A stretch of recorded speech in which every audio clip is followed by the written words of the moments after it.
السلام علیکم۔ سیدنا علی کرم اللہ وجہہ کی شہادت۔ یہ واقعہ تاریخ طبری، تاریخ ابن کثیر اور الکامل فی التاریخ میں مفصلاً مذکور ہے۔ تاریخ طبری اور تاریخ ابن کثیر کے مطابق واقعہ تحکیم جو 37 ہجری میں ہوا، اس میں سیدنا علی کرم اللہ وجہہ کے گروہ نے اس کی مخالفت کرتے ہوئے، اس فیصلے کی مخالفت کرتے ہوئے سیدنا علی کرم اللہ وجہہ کے خلاف بغاوت کا اعلان کیا۔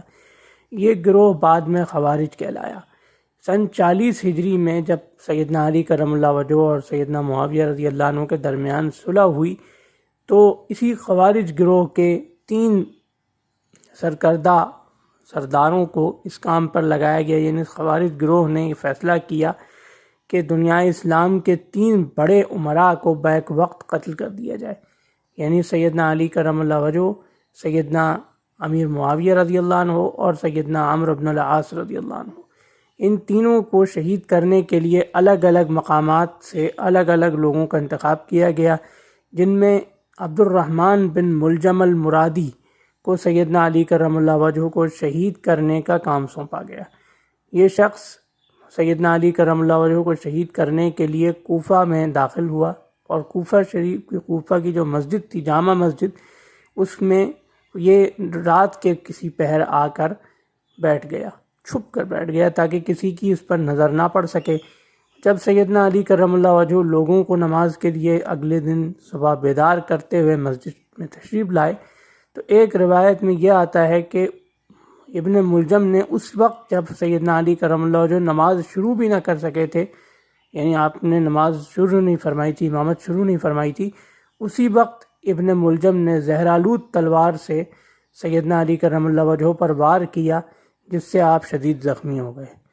جب آپ زخمی تھے تو ابن ملجم نے بھاگنے کی کوشش کی، لیکن کچھ لوگوں نے، کچھ نمازیوں نے اسے پکڑ لیا اور گرفتار کر لیا گیا۔ جب سیدنا علی رضی اللہ عنہ کو زخموں سے کچھ افاقہ ہوا تو قاتل کو آپ کے سامنے، یعنی حملہ آور کو آپ کے سامنے پیش کیا گیا۔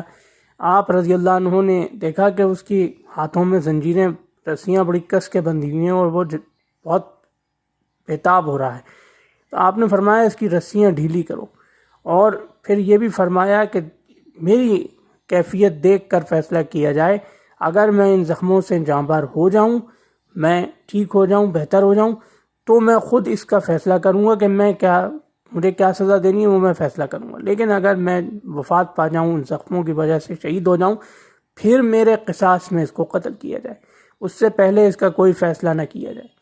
چنانچہ 2 دن تک یہ معاملہ معرض التوا میں رکھا گیا، کیونکہ ایک روایت میں 17 رمضان اور ایک روایت میں 19 رمضان کو سیدنا علی کرم اللہ وجہہ پر یہ حملہ ہوا تھا، اور 21 رمضان مبارک میں آپ کی شہادت ہوئی۔